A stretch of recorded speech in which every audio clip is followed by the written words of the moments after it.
A primeira palavra da Bíblia não é no princípio, pelo menos não da forma que você sempre entendeu. O hebraico original abre com Bereshit, e essa única palavra carrega dentro dela um significado que séculos de tradução não conseguiram capturar completamente. Quando você entender o que está escondido nessa palavra, e por que João usou deliberadamente o mesmo eco ao abrir o seu evangelho, a forma como você lê a Bíblia inteira vai mudar. Gênesis 1:1. Provavelmente o versículo mais famoso de toda a literatura humana. Você já leu tantas vezes que quase não processa mais. No princípio, criou Deus os céus e a terra. É uma afirmação tranquila, familiar. Quase parece uma data, um carimbo no calendário cósmico. Era uma vez no começo de tudo, Deus criou. Mas o hebraico não funciona assim.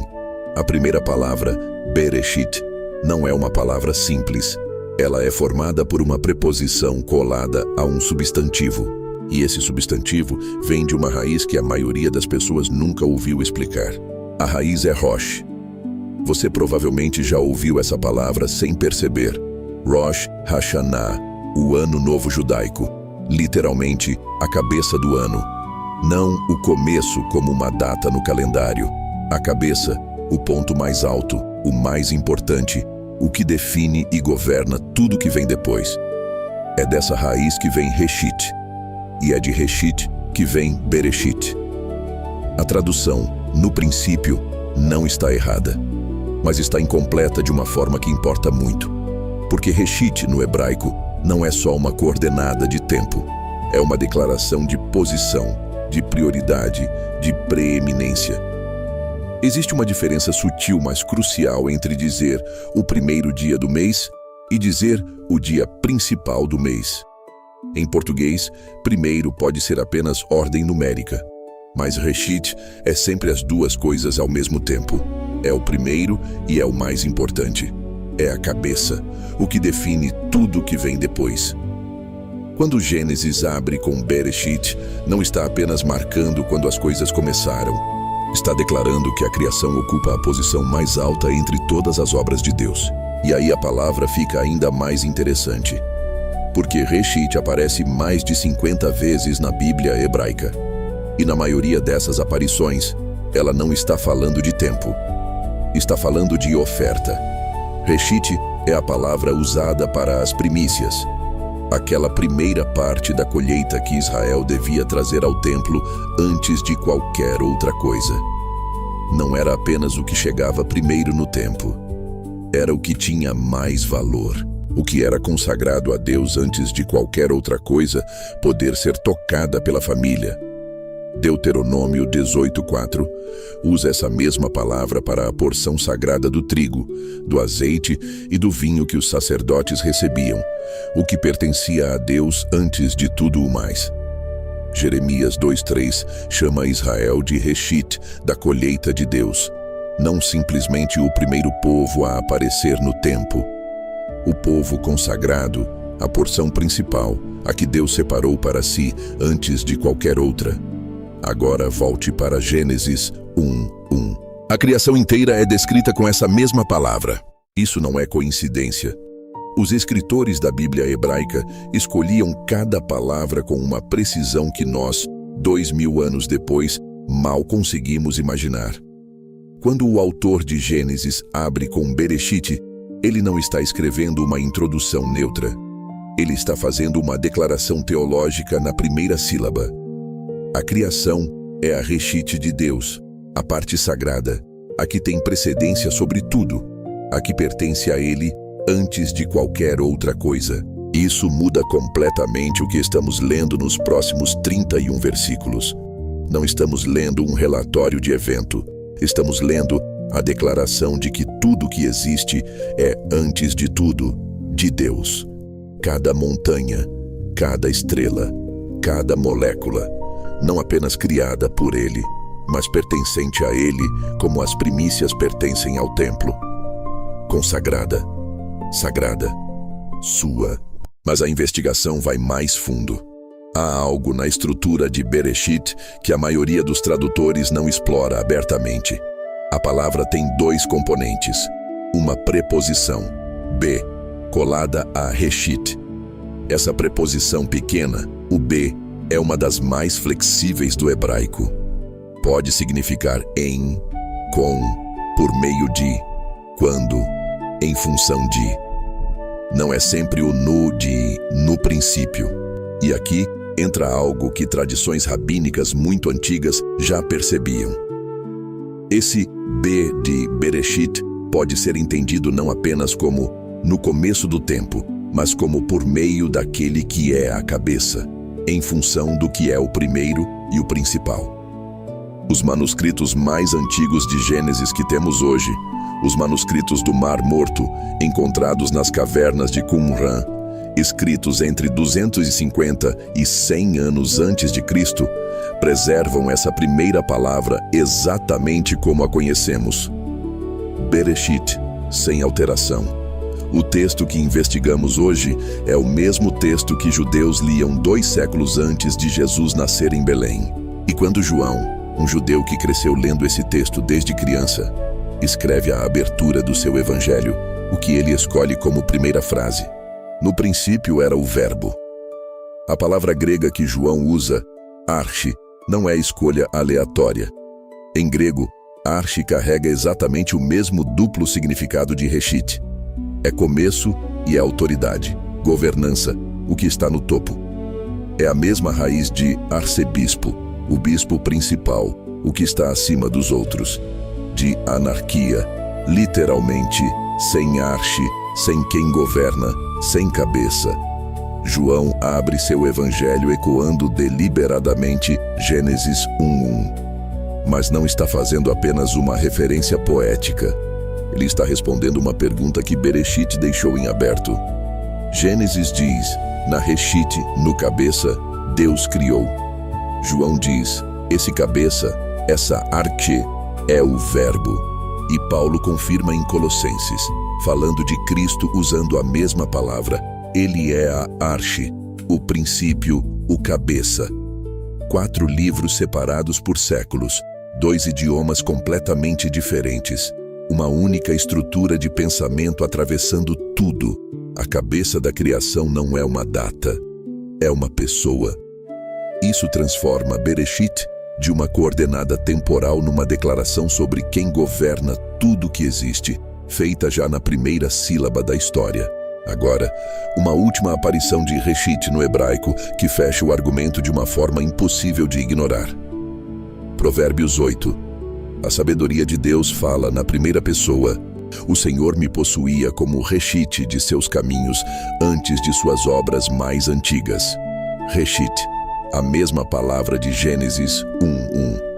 A sabedoria eterna que a tradição cristã reformada identifica com o Filho eterno, o Verbo pré-existente, é descrita como a Reshit de todas as obras de Deus.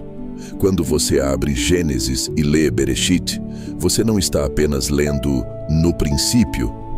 Você está lendo a primeira pista de uma investigação que atravessa toda a Bíblia. A conexão entre Bereshit, Reshit, Arque e Colossenses 1 não é uma leitura forçada. É uma trilha que o próprio texto deixou. Gênesis abre com Reshit, sem nomear quem é o cabeça. Provérbios 8 diz que a sabedoria eterna é a Reshit de todas as obras de Deus. João 1 diz que esse cabeça, essa arque, é o Verbo eterno. Colossenses 1 coloca o nome, é Cristo. 4 livros, 2 idiomas, hebraico e grego. Um único fio que começa na primeira palavra e atravessa a Bíblia inteira. Quando a Bíblia diz que todas as coisas foram criadas por meio dele e para ele, está apenas tornando explícito o que Bereshit já havia declarado na abertura.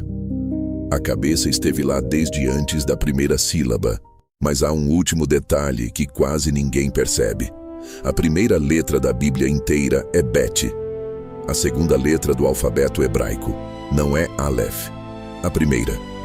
Porque a Bíblia começa com a segunda letra do alfabeto. Os rabinos debateram isso por séculos. E a resposta que emerge da tradição é esta: Aleph é a letra do que não pode ser completamente nomeado, o divino em sua transcendência total, antes de toda revelação, antes de toda palavra humana. A Bíblia começa com Bet, porque Bet é a letra da casa, Bayit em hebraico. A Bíblia não começa no começo absoluto, aquele que está além de toda linguagem possível. Ela começa onde Deus decidiu entrar, na casa, no espaço onde a criação vai habitar, onde a aliança vai ser firmada, onde a história com a humanidade vai acontecer. E há um detalhe na forma do próprio Bet que escribas medievais comentavam com espanto. Essa letra tem a forma de um retângulo aberto em apenas um lado, fechado em cima, embaixo e atrás, aberto em direção ao texto que vem depois. O passado está fechado. O que estava antes está fechado. O único caminho que Bet abre é para a frente. Bereshit começa com Bet porque a Bíblia não olha para trás. Ela olha para frente. Agora junte tudo. Bereshit, na cabeça, na porção mais sagrada. Deus criou os céus e a terra. A criação não é um acidente, não é o produto de forças cegas que convergiram por acaso. Ela é a Reshit de Deus, o que Ele destinou como a parte principal, a que tem prioridade sobre tudo, a que foi consagrada antes de qualquer outra coisa. E no centro dessa Reshit, não como conclusão, mas como ponto de partida, está quem Provérbios chamou de sabedoria eterna, quem João chamou de verbo, quem Paulo chamou de primogênito de toda a criação. E o texto hebraico guarda um último sinal que faz tudo convergir. A última letra da Torá, a letra final de Deuteronômio, a última letra da história de Moisés é Lamed. A primeira letra da Bíblia é Bet. A última letra da Torá é Lamed. Em hebraico, essas duas letras juntas formam a palavra Lev, leve num coração. Da primeira à última letra da Torá, da criação à promessa, o hebraico forma a palavra para o que Deus sempre esteve buscando desde o primeiro versículo: um coração. Esta observação não é nova. Comentaristas judaicos medievais já a registraram há séculos. Não sabemos com certeza se cada detalhe foi colocado ali de forma intencional pelo autor humano, mas sabemos que o texto está lá e que quando você lê as escrituras no original, esse tipo de padrão aparece com uma frequência que vai muito além do acidente. Por que isso importa para quem lê a Bíblia hoje? Porque muda como você lê o primeiro versículo, e quando o primeiro versículo muda, tudo que vem depois muda com ele. Se, no princípio, é apenas uma data, você está lendo a introdução de um relatório de evento antigo. Mas se Bereshit declara que a criação é a Reshit de Deus, consagrada, pertencente a Ele, com o Filho Eterno como cabeça desde antes do tempo, então você não está lendo sobre uma origem. Você está sendo incluído numa aliança. A história não começou com o universo. Começou com uma declaração de propriedade e de amor feita antes que qualquer coisa existisse. A primeira palavra da Bíblia não é um ponto de partida, é um convite. Então vamos revisar o que o texto original revelou. Primeiro, Bereshit vem da raiz Rosh, cabeça, o que governa, o que está no topo. Não é apenas princípio, como data no calendário. É a declaração de que a criação ocupa a posição mais sagrada entre todas as obras de Deus. Segundo, a palavra Reshit aparece mais de 50 vezes na Bíblia hebraica com o sentido de primícias, a parte consagrada que vai primeiro para Deus. Usar Reshit para descrever a criação inteira não é acidente. É uma declaração de propriedade feita na primeira sílaba. Terceiro, João, Paulo e Provérbios conectam esse Reshit, esse cabeça, ao Filho Eterno. A primeira palavra da Bíblia já aponta para o mesmo lugar onde a Bíblia inteira termina, na cabeça de todas as coisas, que é Cristo. Uma palavra, 3 revelações, que nenhuma tradução consegue caber numa única linha. Uma última coisa antes de você sair. Falamos durante todo esse episódio sobre Reshit, a cabeça, a porção sagrada, o que está em primeiro lugar. Mas há uma segunda palavra em Gênesis 1:1 que merece sua atenção. A palavra que vem logo depois de Bereshit. Bara, criou. Pesquisadores passaram gerações estudando esse verbo e descobriram algo que nenhuma tradução explicita. Em toda a Bíblia hebraica, esse verbo, bara, só aparece com Deus como sujeito. Nenhuma vez, em nenhum versículo. Um ser humano nunca bara, um anjo nunca bara, um rei nunca bara, só Deus. Pode parecer óbvio, afinal, estamos falando da criação. Mas outros verbos hebraicos para fazer e formar aparecem com sujeitos humanos o tempo todo. Bara não, nunca. O autor de Gênesis não escolheu qualquer palavra para descrever o ato da criação. Escolheu a única palavra do hebraico que pertence exclusivamente a Deus. Isso fica para uma investigação futura. Por enquanto, a primeira palavra da Bíblia não é no princípio. É a declaração de que tudo que existe pertence ao cabeça, e que esse cabeça, desde antes do universo, sempre foi o Verbo.